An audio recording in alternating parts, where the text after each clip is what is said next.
Let's move straight to the starting grid. There's very little time until the start of the race. Good morning to all you MotoGP fans from the Sepang International Circuit. We are live to bring you all the excitement of the Malaysian Grand Prix. In a few moments, we'll move to the main straight to watch the start of the Moto3 race.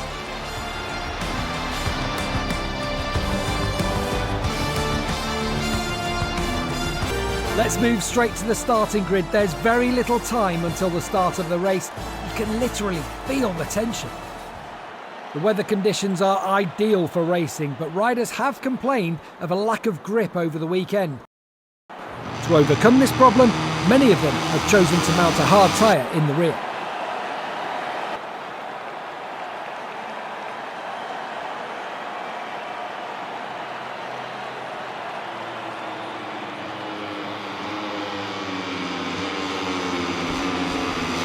Victory in the Malaysian Grand Prix. Riders have completed their warm-up lap and are lined up on the Sepang grid, ready for the off.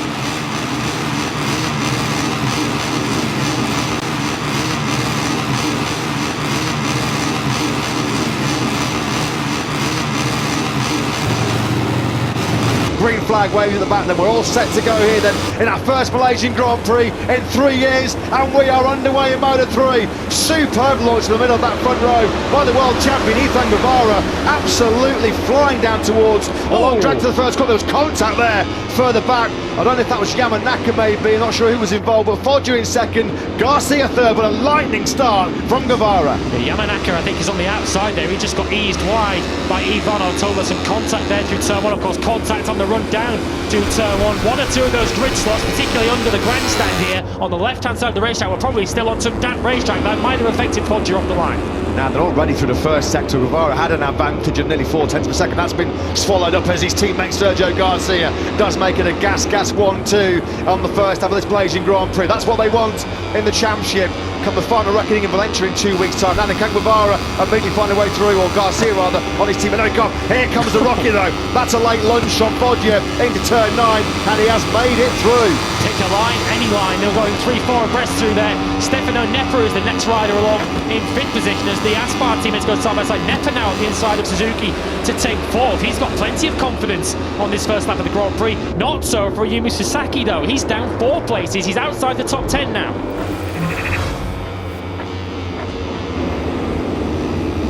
Brilliant start by Ethan Guevara. There was clearly some contact then. It was Mino and Holgado. Whoa, that was really scary.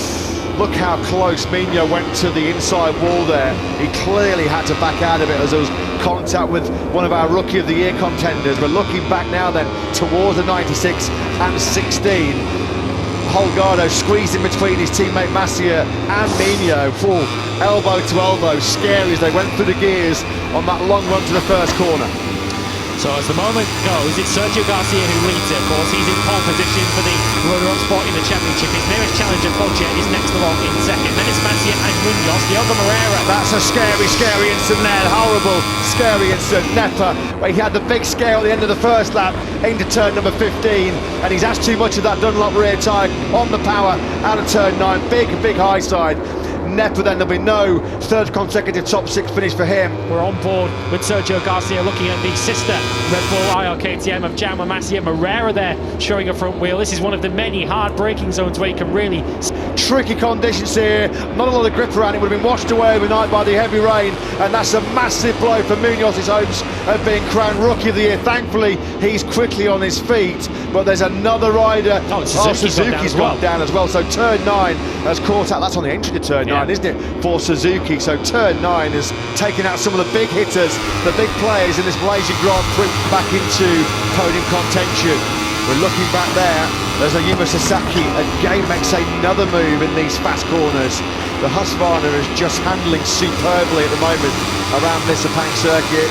Well, I would imagine that Sasaki's not really using up too much of that rear tyre to get himself through. He's under pressure there. Guevara kicks off to Masia and Sasaki into turn 9. The move of a world champion by the new world champion. Yeah, world champion at work. Ethan Guevara just cruising through the field as Garcia once again gets his nose off. He likes to take that tight line in a few places around this racetrack, which could land him in trouble if he sticks his nose in somewhere where it's going to get chopped off. Garcia then holds on to 5th at the moment, but you can see Guevara's progress from a pretty poor opening stages when, of course, he had to dodge Nepa. He certainly made up for lost time. He was right on the rear wheel now of Foggia. We've now got a lead group of 10 because McPhee and Rossi have come to play at the front of this Grand Prix, not too far behind Artigas. Well, Rossi is Artigas and Onju as well.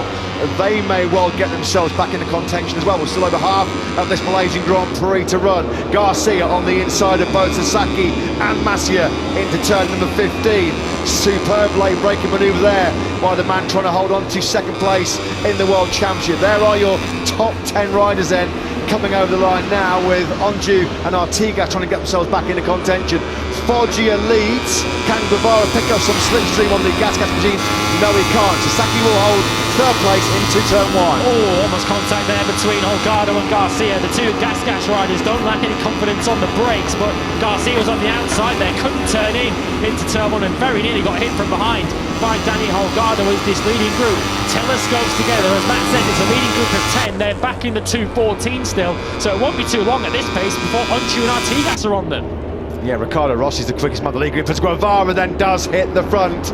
He's back at the front. He made the dream launch from the middle of that front row at the start of the Grand Prix. He was nearly 4/10 clear in that first sector on lap 1 before he started to drop back through the field, but as he so often does, he's clawed his way back into contention, picked his way through some of the best riders in the Moto3 World Championship, and now on lap number 9, the world champion back in the position where he loves to be, P1. And Sasaki picks up Foggia. As we saw back in Motegi, Ethan Guevara so good through the faster corners. It enables him to pull out a couple of bike lengths over the chasing group behind him. Alberto Sura is out of the Grand Prix, so a pretty poor afternoon for the Snipers team. Mignot's dropped down to 15th, of course, after that delay on the run down to turn 1, and his teammate Sura is out of the Grand Prix. 6.5 laps to go, and who's in P6? Yes, you guessed it.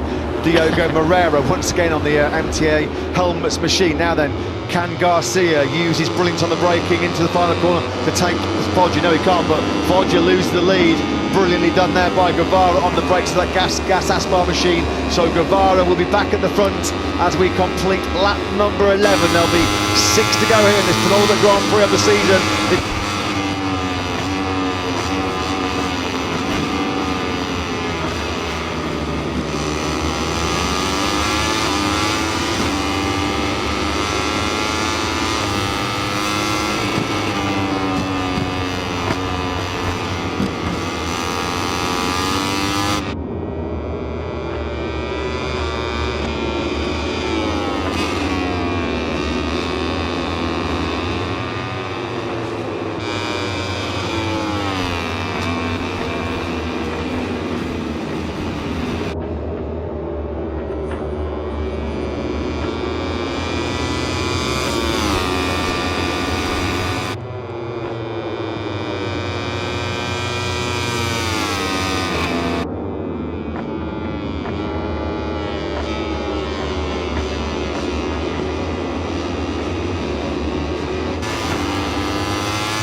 We're back from Parc Fermé with the winner, who blessed us with a perfect race today. In addition to the victory, this young man scored some very important points for the world standings.